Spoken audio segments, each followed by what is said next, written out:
Have you read a story in the Draoithe Saga and come away with a classic case of immersion after effect? Let me guess, there are questions which remain unanswered even as the magic expanded, adding another layer to the dream. The grand desire to turn the page to discover what happened next ended with the last leaf turned. If you're asking where the remedy for the book hangover is, you know the answer: read another story. But you aren't ready for the next tale, not yet. The dust needs to settle before you pick up the next volume. So you have found your way here. You aren't alone. Even the author can't get enough. As you hear this, Ophelia Key writes on. But allow me to offer you a possibility, a reflection on the tale you recently finished, and a way to revisit the story to ease the story blues. Welcome to the Draoithe Saga After Party. Warning, spoiler alerts ahead. Turn back now if you wish to read the story blind.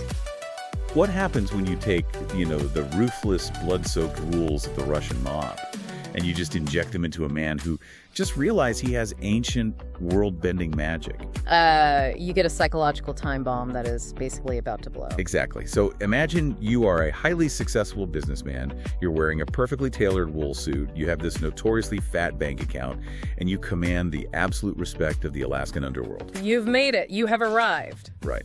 But underneath that expensive silk lining, you are secretly crumbling. You are suffering from these terrifying missing memories, dangerous, explosive anger issues, and a biological clock that is violently demanding a dark physical release. It's just a striking contradiction. I mean, the outward image of total control is just masking an internal reality of complete, terrifying chaos. And that tension is exactly what we are exploring today. We're pulling from this fascinating narrative called The Monarch, A King's Wild Tale by Ophelia Key. Such a great source text. It really is. And the visuals accompanying this text set the mood so beautifully. We're looking at a dark, incredibly ornate crown, and it's heavily encrusted with these deep blue and red jewels. Which immediately signals that we aren't dealing with, street-level thugs here. Right, no. We are dealing with modern hidden royalty. Yeah, and the goal of today's deep dive is to explore the profound psychological toll of suppressing your true nature. We're going to use the extreme supernatural lives of the Juno Mafia as our ultimate case study. It's the perfect lens for this. It really is. By examining these characters, we'll unpack how identity, trauma, and, hidden magic drive human behavior. The magic system here is actually a brilliant allegory for trauma and generational burdens. Which is super relevant. Right, and we will look at what that means for you when navigating your own hidden pressures. Okay, let's unpack this. We need to set the scene first. So it's the summer of 2016 in Juneau, Alaska. The source text introduces us to Armand King, who goes by the moniker Owl. Owl. Armand is 33. He's recently divorced from his wife, Rachel, and just absolutely drowning in self-loathing. He really is at a total crisis point. And to understand why, you have to look at his position. Armand manages the legitimate business transitions for the Wilde family. Which is a massive job. Huge. This is a mafia family actively pivoting away from their historical revenue stream, so things like prostitution and money laundering, and they're moving into clean, legitimate money. And Armand is orchestrating all of this under the intense guidance of his adoptive father figure, right? An old-school Russian mafioso named Victor Wilde. Exactly. And Victor operates on this rigid, completely uncompromising code that Armand has completely internalized. It's the compass of his entire life. The code is loyalty, friendship, duty, and service in love and family and life and death. That code is paramount, and it carries a heady historical weight. The text actually takes us back to a prologue in 1996, which is a formative moment for Armand and his brother figure, Niklaus Wilde. Right, the card reading. Yeah. Nick is doing a prophetic card reading with just a standard deck of playing cards, and he pulls the King of Spades for Armand. Wow. And Nick prophesies then and there that Armand will one day rule an empire as the head of the family. So Armand has carried this destiny, this literal weight of the crown, since he was a kid. But heavy lies the head, right? Because in 2016, Armand is physically breaking down. He is suffering from these severe missing memories where he just blacks out during high-stress situations. Terrifying stuff. Yeah, and he experiences extreme, uncontrollable aggression. And then there is this strange biological requirement for a sexual fix every 21 days. And if he doesn't get it, the physical pressure just becomes unbearable. Exactly. I look at Armand in his tailored suit, rigidly adhering to this mafia code. And I just cannot accept his initial excuse that this is just post-divorce depression. Yeah. It feels violently physical. Oh, totally. It reminds me of a skyscraper built directly on a fault line. Like, the higher and heavier you build that legitimate, beautiful facade, the more catastrophic the structural failure is going to be underneath. Isn't this more like an animal trapped in a zoo enclosure rather than a businessman having a midlife crisis? That is a much more accurate assessment. I mean, he is a predator pacing a very small, very civilized cage. Yeah. The friction between his outward life and his internal biology is just tearing him apart. And if we connect this to the bigger picture, it asks something very direct of you, the listener. Which is? Well, how often do you build a legitimate life or career, something that looks flawless on paper, something that pleases your family or society, but it requires you to actively suppress your fundamental nature? It's a tough question. It is, because that suppression inevitably leads to systemic burnout, or in Armand's case, highly destructive coping mechanisms. Right. And to fix a failing foundation, you had to dig into the dirt. You have to understand what is actually going on beneath the surface. Exactly. And that realization finally leads Armand to seek professional help. But looking at the source notes, he doesn't go to a standard therapist. He visits someone with immense hidden depths of her own. Oh, yes. Armand is referred to Dr. Savannah Mesmer, and Savannah is just a fascinating character study. He really is. She is a 52-year-old psychologist and hypnotherapist, but she physically appears to be in her 20s. Which is why. And there is a specific reason for that. Savannah is a mafia princess who fled her powerful family in California, but far more importantly, she is an immortal second-order eagle-owl shifter. Wait, let me stop you right there. Yes. Second order. Yeah. What does that actually mean in the context of this universe? So in this lore, a second-order being means she belongs to a remarkably pure, ancient bloodline. She's just one step removed from the primordial source of the magic. Oh, wow. Heck. Yeah, and that purity grants her immortality and drastically slows her aging process. So she has spent decades just hiding in plain sight, using her psychological training to blend in. Which makes her uniquely qualified to treat a mobster on the edge of a nervous breakdown. Because during their hypnotherapy sessions, Armand's missing memories start to unlock, and the things he reveals are staggering. I mean, truly unbelievable stuff. Right. He describes instances where he has summoned black and purple fire.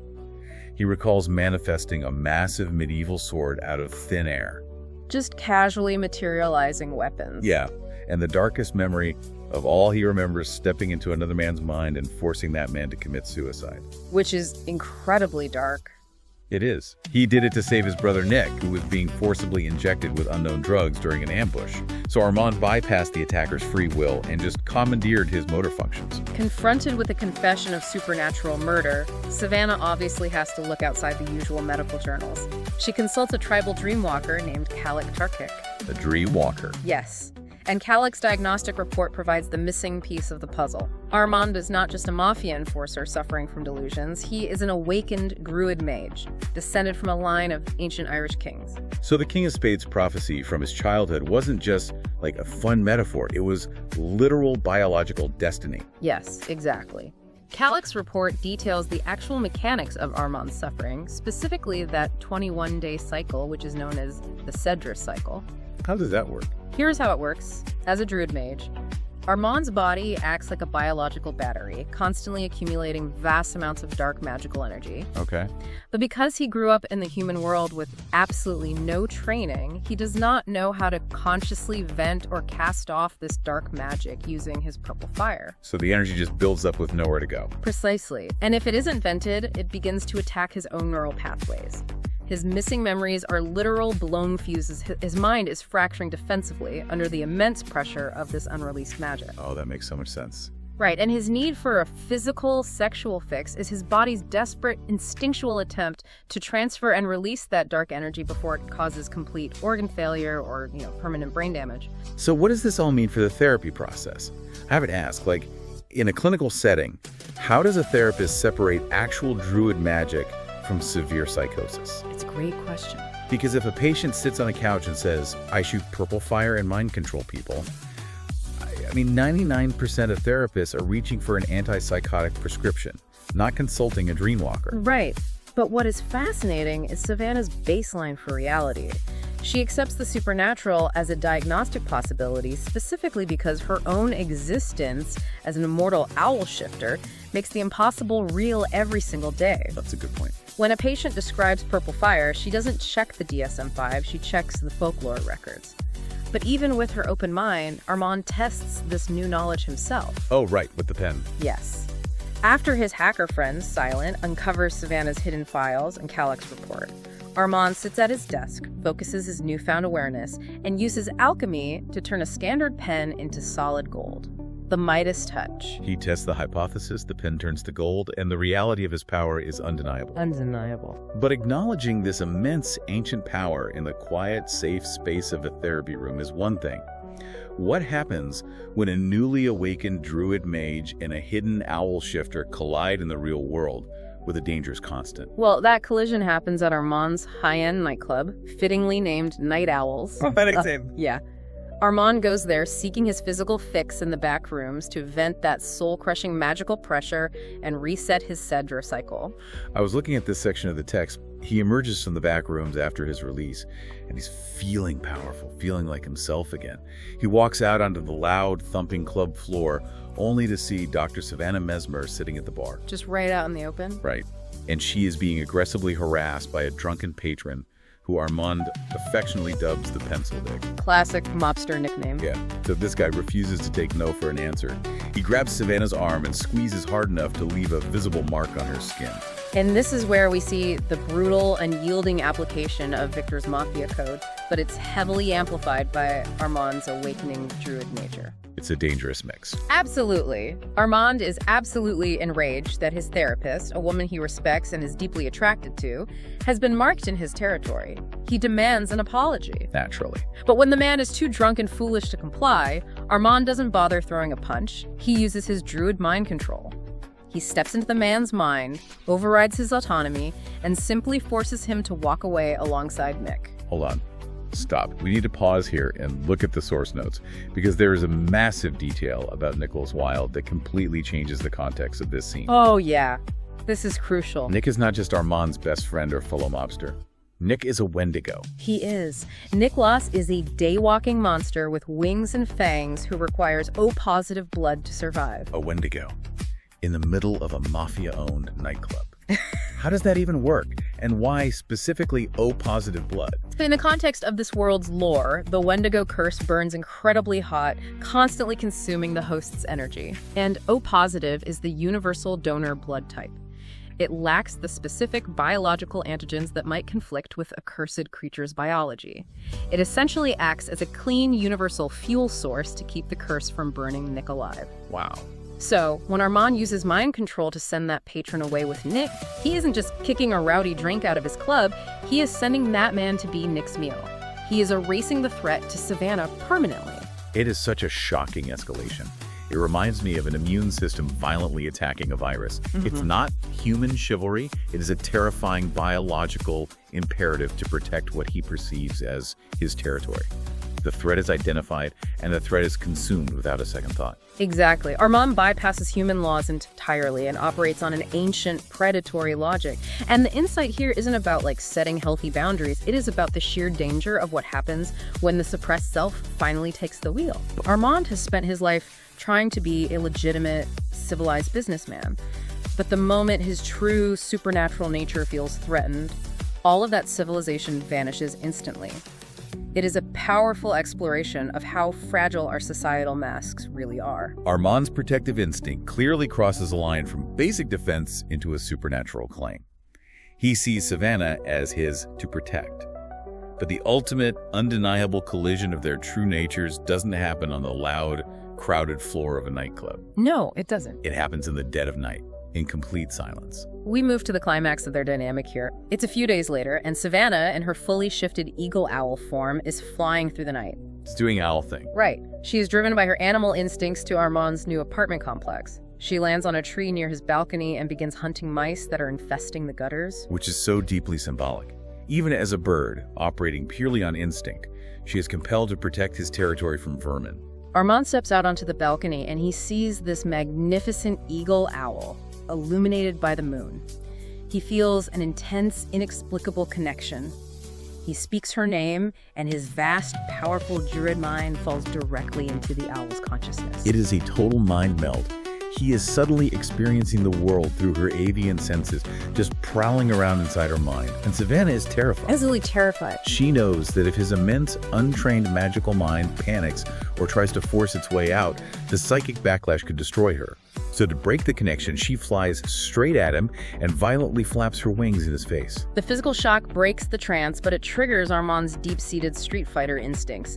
He throws his hands up to protect his face, the owl's sharp talons graze him, and his heavy fist closes around her wing. Oh no. And as she pulls away in a panic, he accidentally rips out 3 of her feathers, drawing her blood in the process. And here's where the lore gets incredibly intricate. Armand is holding these bloody feathers, and he is absolutely entranced by the scent of pine resin radiating from them. It's pure instinct. Yeah. In this primal, compelled state, he raises the quills to his mouth and actually tastes her poisoned blood off the feathers. And for Savannah, who has flown back to her condo and shifted back into her human form, this is the moment of absolute terror. Because of what the blood means. Exactly. The mechanics of this bond are fascinating. The shifter magic in her blood is inherently territorial and predatory. When it is ingested by a powerful Druid Mage, the 2 ancient magics recognize each other as complementary. Like a puzzle piece. Yes. It acts as a biological lock and key.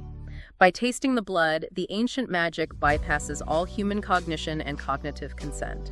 Armand is now her biological, magical life mate. Here's where it gets really interesting. Yeah. Savannah is horrified by this revelation. Why? Because Armand King represents the exact violent criminal underworld she sacrificed her entire life to escape. She traded one cage for another, potentially? Right. She looks at Armand and she sees Victor Wilde. She knows the dark family history.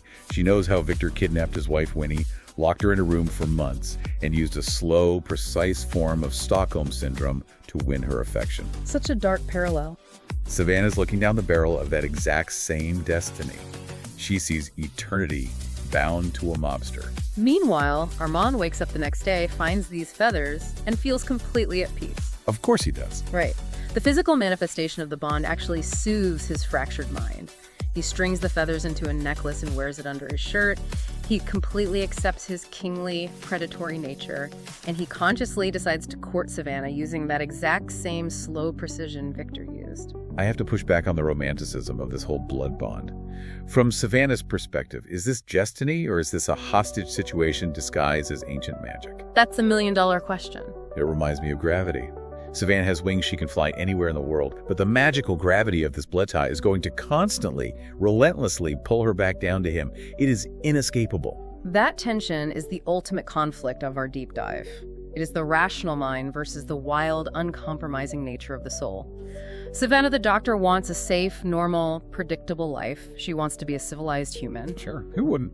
But Savannah the Shifter is bound by blood, magic, and biological imperative to a Druid King. The story uses these supernatural elements to brilliantly illustrate how often our intellectual desires are completely at odds with our fundamental nature. So what does this all mean for our 2 protagonists? Armand's journey is profound. He goes from being a broken, divorced mobster whose mind is literally short-circuiting under the weight of his own suppression to an empowered, terrifying Druid Mage. He really levels up. He does, and he only achieves that stability by stopping the suppression. He had to turn and face the terrifying truth of what he is in it. The fire, the sword, the mind control, the violence, all of it. But ironically, now Savannah is the one running from her fundamental nature.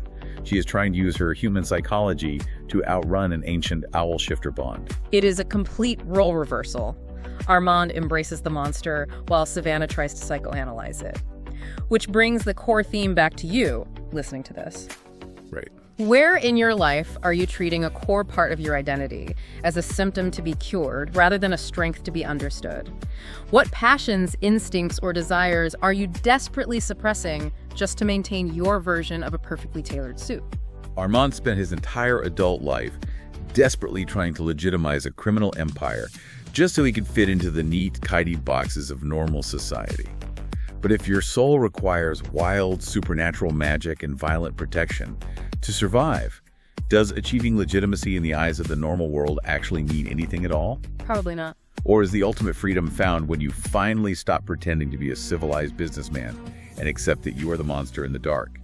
Think about that the next time you feel the walls of your own carefully constructed cage closing in. I sincerely hope you enjoyed this thorough analysis of another tale from the Draoithe Saga by Ophelia Key. Don't forget to like and subscribe for more original stories and audio adventures. A special thank you to OK Music Writers for writing and for sharing the Enter the Dream soundtrack. It's more than a story, it's an experience.